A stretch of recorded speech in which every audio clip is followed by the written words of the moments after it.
চাঁদাবাজ, সন্ত্রাসী ও অস্ত্রধারীদের তালিকা করে তাদের বিরুদ্ধে খুব শিগগির আইনানুগ ব্যবস্থা নেওয়া হবে বলে জানিয়েছেন স্বরাষ্ট্রমন্ত্রী সালাহ উদ্দিন আহমদ।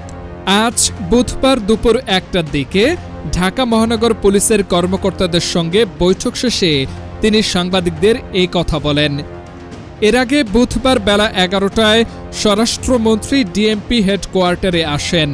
ঊর্ধ্বতন কর্মকর্তাদের সঙ্গে বৈঠক করেন তিনি। এ সময় পুলিশ মহাপরিদর্শক আলী হোসেন ফকির ও ডিএমপি কমিশনার মোহাম্মদ সরোয়ার সহ কর্মকর্তারা উপস্থিত ছিলেন।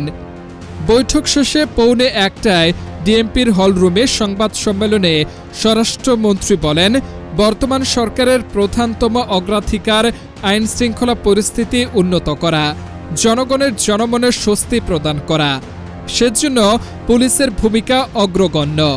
যেহেতু বাংলাদেশে বিগত সময়ে ফ্যাসিবাদী সরকার ব্যবস্থা ছিল, এতে অন্যান্য সকল প্রতিষ্ঠানের মতো পুলিশ বিভাগও ক্ষতিগ্রস্ত হয়েছে। মানুষ যাতে মনে করে পুলিশ সত্যিকার অর্থে জনগণের বন্ধু।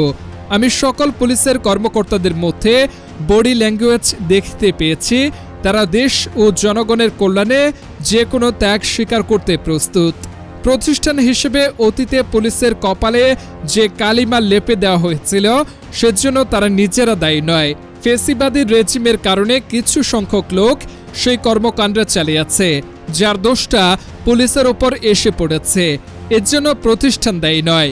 প্রতিষ্ঠান এমনভাবে দাঁড় করাতে হবে যাতে প্রাতিষ্ঠানিক সিস্টেমে কাজ করে, কোনো ব্যক্তিতান্ত্রিক সিস্টেম যাতে গড়ে না ওঠে।